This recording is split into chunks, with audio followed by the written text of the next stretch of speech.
சொந்தங்களுக்கு வணக்கம். மீண்டும் அனைவரை சந்திப்பதில் மிக்க மகிழ்ச்சி. இந்த வீடியோவில் நிறைய பேர் செய்கின்ற தப்பு, அதாவது இப்போ இந்த சமூக ஊடகங்களில் ஒருவருடைய புகைப்படத்தை பகிர்வது அல்லது இருவருடைய கருத்து பரிமாற்றத்தை பகிர்வது, அது மட்டும் இல்லாமல் சமூக ஊடகங்களில் ஒருவருடைய புகைப்படத்தை போட்டு அவமானப்படுத்துவது, இப்படியான சம்பவங்கள் தொடர்ச்சியாக இடம்பெற்றுக் கொண்டிருக்கின்றன. இதில் பிரான்சினுடைய சட்டப்படி இது எவ்வளவு பெரிய ஒரு குற்றம், எவ்வளவு பெரிய ஒரு சிறை தண்டனையான குற்றத்தை நிறைய பேர் செய்கிறார்கள், இதுக்கு என்ன நடவடிக்கை அப்படின்ற எல்லா விஷயத்தையும் இந்த வீடியோவில் திட்ட தெளிவாக ஃபுல்லாக பார்க்க போகிறோம். அது மட்டும் இல்லாமல் இந்த விஷயத்தை உங்களுடைய நண்பர்களோடு நீங்கள் ஷேர் பண்ணீங்கன்னு சொன்னால் இது பற்றி நிறைய பேருக்கு விஷயம் தெரியாமல் செய்யணும். தெரிஞ்சு குற்றம் செய்பவர்களை விட தெரியாமல் குற்றம் செய்பவர்கள் நிறைய பேராக இருக்கிறார்கள், தெரிஞ்சும் செய்கிறார்கள். இதை நீங்கள் நிறைய பேருக்கு ஷேர் பண்ணீங்கன்னு சொன்னால் நிச்சயமாக ஏதோ ஒரு வகையில் யாரோ ஒருவருக்கு இது பயனுள்ளதாக இருக்கும். வீடியோக்குள்ளே போகலாம். நான் உங்கள் தோழன் ரதன், துரோகம் மீடியாவுக்காக.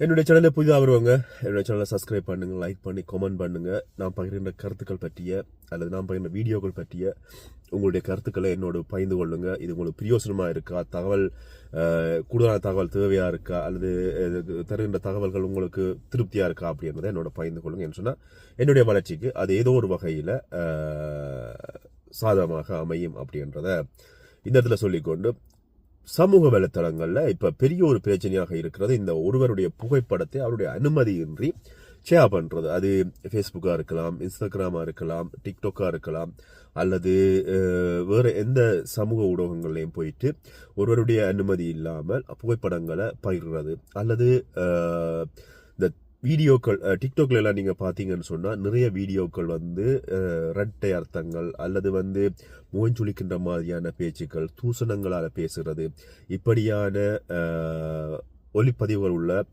வீடியோக்களை காணக்கூடியதாக இருக்குது. யாரோ ஒரு பெண்ணினுடைய புகைப்படத்தை வச்சுக்கொண்டு அதுக்கு பின்னாட இப்படியான பகிர்வுகளை நிறைய பேர் பகிர்ந்து விடுறாங்க. இது அவர்களுக்கு இடையில இருக்கின்ற முரண்பாடு காரணமாக அல்லது ஏதாவது ஒரு விஷயம் காரணமாக இதை பகிர்ந்து கொள்றாங்க. இது மிகப்பெரிய சட்டப்படியான மிகப்பெரிய ஒரு குற்றம். இது நான் தொடர்ச்சியாக இது சம்பந்தமாக பகிர்றதுக்கான காரணம், நிறைய பேர் இது சம்பந்தமாக நீங்கள் என்னிட்ட கால் பண்ணி கேட்குறீங்க. அண்மையில கூட ஒரு சகோதரர் தன்னுடைய சகோதரியினுடைய புகைப்படங்கள், திருமணம் முடித்த சகோதரனுடைய புகைப்படங்களை தங்களுடைய உறவினர் ஒருவர் பகிர்ந்திருக்கிறார் அப்படின்ற விஷயத்தை என்னோட பகிர்ந்திருந்தார். இதுக்கு என்னென்ன சட்ட நடவடிக்கை என்று சொன்னால் நேரடியாக சட்டத்தை நாடுறதை தவிர வேற வழியில் தூக்கி அவர்களை உள்ளுக்கு போடுறதான் சரியான வழி. அது சம்பந்தமாக தெரிஞ்ச விஷயத்தை உங்களோட பகிர்ந்து கொள்வேன். இது சம்பந்தமாக மேலதிகமாக உங்களுக்கு தகவல் தெரியுமா என்னோட பகிர்ந்து கொள்வேன். ஏதோ ஒரு வகையில் எனக்கும் அது பிரயோசனப்படும், பார்க்குறவங்களுக்கும் அல்லது கீழே கமெண்ட் போடுறவங்களும் அது ஒரு பிரயோசனமாக இருக்கு. பிரான்சினுடைய தனி உரிமை சட்டம் என்ன சொல்கிறது அப்படின்னு சொல்லி பார்த்தீங்கன்னு சொன்னா, ஒருவருடைய தனிப்பட்ட வாழ்க்கையில அவருடைய புகைப்படத்தையோ தனிப்பட்ட விஷயங்களையோ அல்லது அவருடைய அனுமதி இல்லாமல் நீங்க சமூக ஊடகங்கள்ல அல்லது உங்களுடைய வாட்ஸ்அப் இன்பாக்ஸ்களின் ஊடாக அல்லது இன்னொருவரோடு ஏதோ ஒரு வழிகள்ல நீங்க பயந்தீங்கன்னு சொன்னா அது ஒரு தனி நபரினுடைய உரிமையை மீறுகின்ற சட்டக்கோவையின் கீழே இது ஒரு பெரிய ஒரு குற்றமாக சொல்லப்படுறது. ஆர்டிக்கல் 226(1) மற்றும் 226(2) படி இது ஒரு பெரிய சட்டம் என, பெரிய ஒரு குற்றம் என இந்த சட்டம் சொல்றது. இந்த சட்டம் எவ்வாறு செயல்படுகிறது அப்படின்னு சொல்லி சிவானா போட்டிருக்காரு. அதை வச்சுக்கொண்டு எனக்கு தெரிஞ்ச விஷயங்களையும் உங்களோட பகிர்ந்து கொள்கிறேன். இந்த சட்டத்தில் பார்த்தீங்கன்னு சொன்னால் என்னென்ன படங்கள் என்னென்ன விஷயங்கள் நீங்கள் பகிரக்கூடாது பகிரக்கூடாது அப்படின்றத முதல் ஆரம்பத்தில் பார்த்தோம்னு சொன்னால் மிச்ச விஷயங்களை நீங்கள் தெரிஞ்சு கொள்வீங்க. இதில் குற்றமாக பார்க்கப்படுவது ஒருவரினுடைய தனிநபரின் அனுமதியின்றி எடுக்கப்படுகின்ற அத்தனை பதிவுகளும் குற்றமாக கருதப்படும். குறிப்பாக புகைப்படங்கள், அது ஃபேஸ்புக்கில் போட்ட புகைப்படம் இருக்கலாம், டிக்டாக்ல போட்ட புகைப்படம் இருக்கலாம். அவருடைய அனுமதி இல்லாமல் நீங்க அதை டவுன்லோட் பண்றதோ அல்லது எடுக்கிறது குற்றமா இருக்கும். குறிப்பா பாத்தீங்கன்னா அவங்க வீட்டுல இருந்து எடுத்திருப்பாங்க, தங்கும் இடங்கள், விடுதிகள், அதே மாதிரி மருத்துவமனைகள், கழிப்பறைகள் அல்லது அவர்களுடைய சொந்த வாகனங்கள் இருக்கின்ற பொழுது அவர்களை நீங்க புகைப்படம் எடுப்பீர்களாக இருந்தால் அவர்களுக்கு தெரியாமலோ தெரிஞ்சோ அவர்களுடைய அனுமதி இல்லாமல் நீங்க புகைப்படம் எடுப்பீங்கன்னு சொன்னா அந்த புகைப்படம் குற்றமான விஷயமாக கருதப்படும். அதே மாதிரி குரல் பதிவுகள் என்று சொல்றது ஒருவருடைய உருவத்தை, அதாவது ஒருவரை போட்டோ எடுக்கிறது மட்டுமன்றி 2 நபர்கள் பேசுகின்ற தனிப்பட்ட விஷயங்கள், அந்தரங்கமான விஷயங்கள், இவைகளை வந்து அவர்களுடைய அனுமதியின்றி நீங்க வந்து ஒலிப்பதிவு செய்வீர்களாக இருந்தால், ரெக்கார்டிங் செய்வீர்களாக இருந்தால், உங்களுக்கு வந்து 1 வருஷம் சிறை தண்டனை, 45,000 ஈரோ அபராதம் விதிக்கப்படும். இது வந்து சட்டம் சொல்றது. இதுக்கப்புறமாக குறிப்பிட்ட பாதிக்கப்பட்ட நபர் ஒரு அதாவது வந்து ஒரு லோயரை வச்சு சட்டத்தரணியை வச்சு கேஸ் போட்டு மான நஷ்ட வழக்கு போட்டா அவர் கேட்கிற காசை நீங்க கொடுக்க வேண்டி வரும் அப்படின்றதையும் இந்த இடத்துல ஞாபகம் வச்சுக்கொள்ளுங்க. அதே மாதிரி நீங்க ஒருவருடைய புகைப்படத்தை நீங்க டவுன்லோட் பண்ணி வச்சிருக்கிறதோ அல்லது வந்து நீங்க தெரியாமலோ தெரிஞ்சோ அவருடைய அனுமதி இல்லாம நீங்க எடுத்து வச்சிருக்கிறது வந்து குற்றத்தை போல நீங்க அந்த விஷயத்த வந்து நீங்க வாட்ஸ்அப்பின் ஊடாகவோ சமூக வலைத்தளங்களின் ஊடாகவோ இன்னொருவருக்கு நீங்க பகிர்கின்ற விஷயம் தெரிய வருகின்ற பட்சத்துல இது வந்து பெரிய ஒரு இணையத்தில் இடம்பெறுகின்ற குற்றமாக பார்க்கப்படும். அது நான் ஏற்கனவே சொன்னது போல சட்டம் என்ன முடிவு எடுக்கிறதோ அதன் அடிப்படையில் உங்களுக்கு தண்டனை நிச்சயமாக வழங்கப்படும். இந்த இடத்துல நீங்க யோசிக்கலாம், என்னத்தை நாங்க என்ன போட்டோ எடுத்தோம், நாங்க கேமராவில் எடுத்தோம், போன்ல தானே எடுத்தோம், ஒளிச்சு தானே எடுத்தோம், அல்ல கேமராவை கேஷே பண்ணி அதாவது மறைச்சு வச்சு தானே எடுத்தோம், இதுல வந்து பிரச்சனை இல்லை அப்படின்னு சொல்லி நீங்க எந்த ஒரு கருவியை பயன்படுத்தி போட்டோ எடுத்தீங்க அப்படின்ற விஷயம் இங்க வந்து முக்கியம் இல்லை. அது எதுவாக இருந்தாலும் சட்டத்தை பொறுத்தவரையில யார் அதை செய்தார்கள் அப்படின்ற குற்றம் நிரூபிக்கப்படுகின்ற பட்சத்தில் அது மகா பெரும் குற்றமாக சொல்லப்படுகிறது. எல்லாத்துக்குமே சட்டம் பொதுவான ஒரு விஷயமாக இந்த இடத்துல பார்க்கப்படுறது. தனி உரிமை தனிநபர் மீதான தாக்குதல் போலத்தான் தனிநபரை வந்து புகைப்படம் எடுக்கின்ற விஷயங்கள், நபர்களுடைய தனிப்பட்ட விஷயங்களை பகிர்கின்ற விஷயங்களும். சில நேரங்களில் இந்த எங்களுடைய வீடியோக்கள் எடுக்கிற அண்ணாக்களுக்கு தெரியும், மேலே ரோன் பாவிச்சு ஆள் இல்லாத ரோனை வச்சின் மேலே நீங்கள் வீடியோ எடுத்தீங்கன்னு சொன்னால் கூட அந்த ரோனுக்குள்ள வந்து உங்களுடைய புகைப்படங்கள் எங்கேயாவது வந்து இது எங்கேருந்து பகிரப்பட்டது அப்படின்னு சொல்லி கண்டுபிடிக்கப்பட்டு ஐஎம்இ நம்பரினூடாக கண்டுபிடிக்கப்பட்டு நீங்கள் குற்றவாளி என நிரூபிக்கப்படுற பட்சத்தில் அதுவும் வந்து பெரிய ஒரு குற்றமாக இங்கே பார்க்கப்படும்.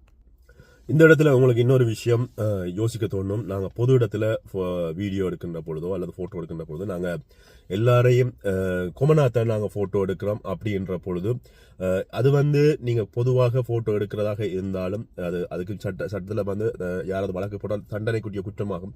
ஆனால் அந்த பொதுவாக இருக்கிற இடத்துல பொது வழியிலேயும் வந்து நீங்கள் தனிநபர் ஒருவரை